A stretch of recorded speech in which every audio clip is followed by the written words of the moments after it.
You know what? Believe it or not, your hair wants to do all of the curl popping things you want it to. Grow, shine, stay moisturized, break less. Honestly, it wants these things to happen more than you even want them to. Why? Because while the opposite of these may be embarrassing or frustrating for you, it's a literal death sentence for them and a painful one. So if that's the case, why aren't they doing something about it? Well, they kind of are. You see, your curls are growing out of your head. So regardless of what they want to do, you're the one running the show. That being said, seeing as they aren't actually, alive, the only way they can tell you you're not letting them do what they want to do is by showing you what happens when you don't. And you guessed it.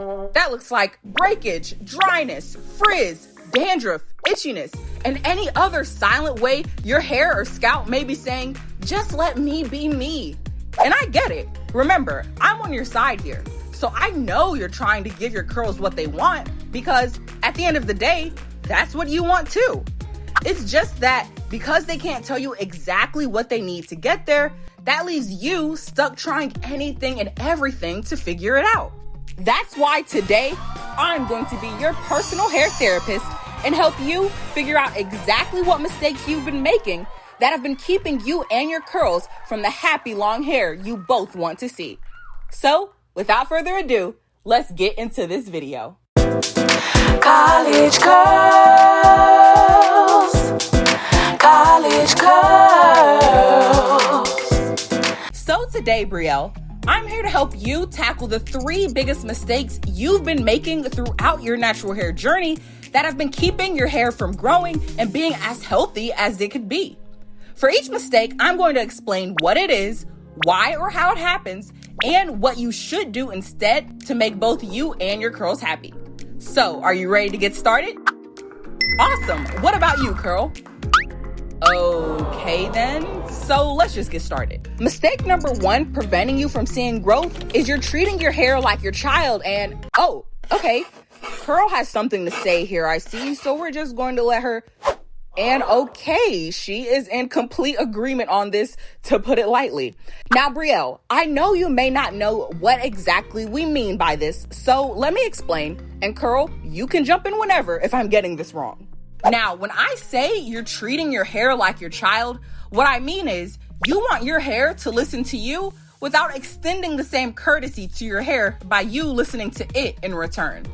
To make this a little easier to understand, I like to call the phenomenon you get stuck in when this happens the see-no cycle because you see no or very little difference in your hair. So first, you start caring for your hair the best way you know how according to what you believe. Then, because you didn't listen to your hair in the way you chose to care for it initially, you see no or very few results. And finally, because you're so annoyed your hair didn't listen to you and do what you wanted, you proceed to punish it by applying heat, installing protective styles that aren't being protective because you don't know how to take care of your hair, or you just completely give up trying to care for it altogether and you're left with a mess on your head. And once you decide your hair can come off punishment, you try caring for it again, and the cycle continues. Now, this see-no cycle perfectly illustrates what I mean when I say you treat your hair like your child, because it's similar to the way in which some of us would handle a kid. You parent them in the way you deem effective, they act up by disobeying you, and then you punish them. But the catch is, while this may work on a child, it won't at all fly with trying to get the behavior you want out of your hair. And judging from the appearance of both of you today, I would assume you already know that. Okay, good. We're getting on the same page. And Curl, so you can start to lose a little of this tood. The reason why Brielle does this is because she's honestly just trying to get longer, healthier hair any way she knows how. She may be a little too focused on growth or frustrated your health isn't improving, so she loses her patience and punishes you sometimes. But it's not because she hates you. It's because, if anything, she's mad at herself for not being able to figure it out, and she ends up taking it out on you.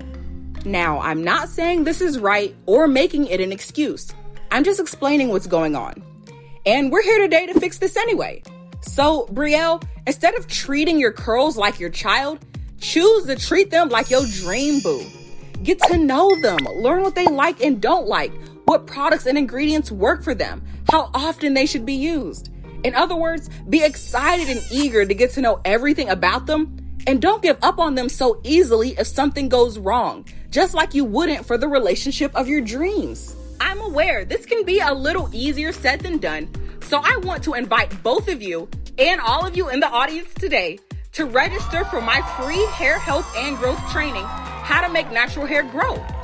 With this training alone, dozens of college, corporate, and career naturals who had rocky relationships with their hair have testified how it has helped them to start understanding and better care for their curls. In it, you'll learn exactly which elements of your hair you need to get to know for health and growth and how to find them. The link to register will be popping up in the card now and in the description box below. Moving on to mistake number 2, preventing you from seeing growth, you're not maintaining or manipulating your protein. And I can see that you're just as confused by this mistake too, so let's break it down. Your hair is made up of mostly protein. It's protein that structures it, and it's actually your protein that's responsible for your porosity level too. With protein holding such a key role in the makeup of your curls and being the gatekeeper all moisture must pass by in order to enter your strand, you can begin to see why it's important for it to be both maintained and manipulated as needed.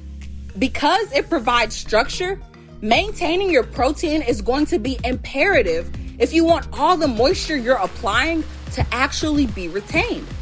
Think of it like pouring water into a cup with holes in it. You're pouring in all that moisture, but the vessel you're pouring it in can't even properly hold it.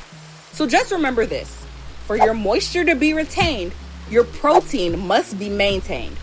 That being said, if you've been experiencing extreme issues with retaining moisture, be sure to watch this video to find out other reasons why this is happening and how to fix them.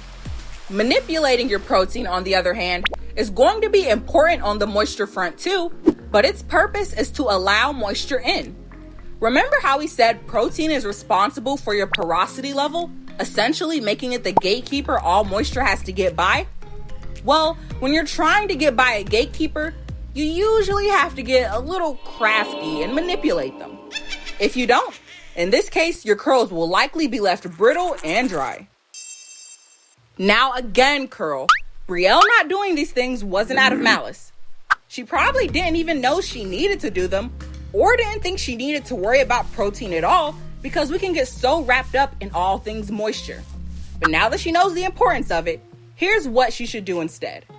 To keep your protein maintained, you want to use regular protein treatments and be sure you're properly and consistently moisturizing your hair.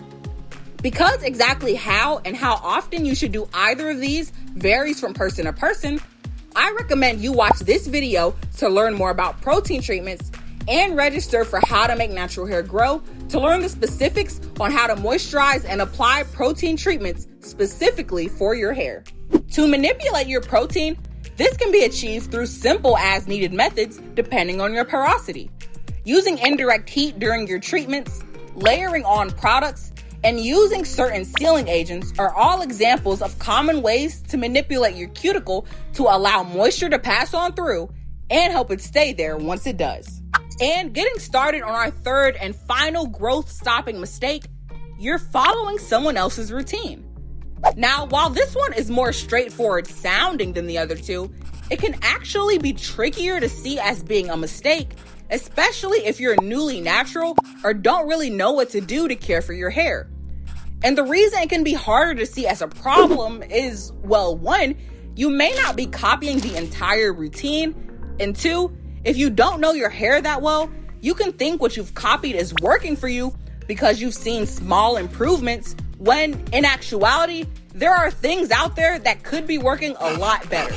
And it becomes even trickier to navigate away from doing this because of hair typing and social media. Now, don't get me wrong. I believe both of these platforms have their useful elements. But when it comes to trying to make a routine for yourself, they couldn't be more misleading.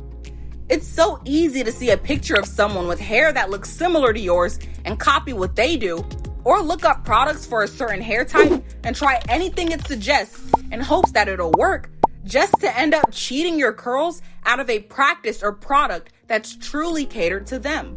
At this point, I'm sure you're wondering how this could even be a problem. Well, here's why.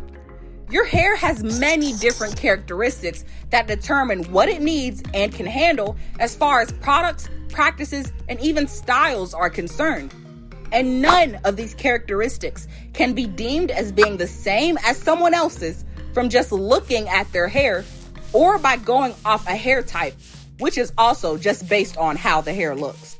This mistake usually happens when you have absolutely no idea where to start for caring for or growing your hair, or you don't have a set routine for yourself, so you try to copy someone else's that's uniquely catered to their goals and lifestyle.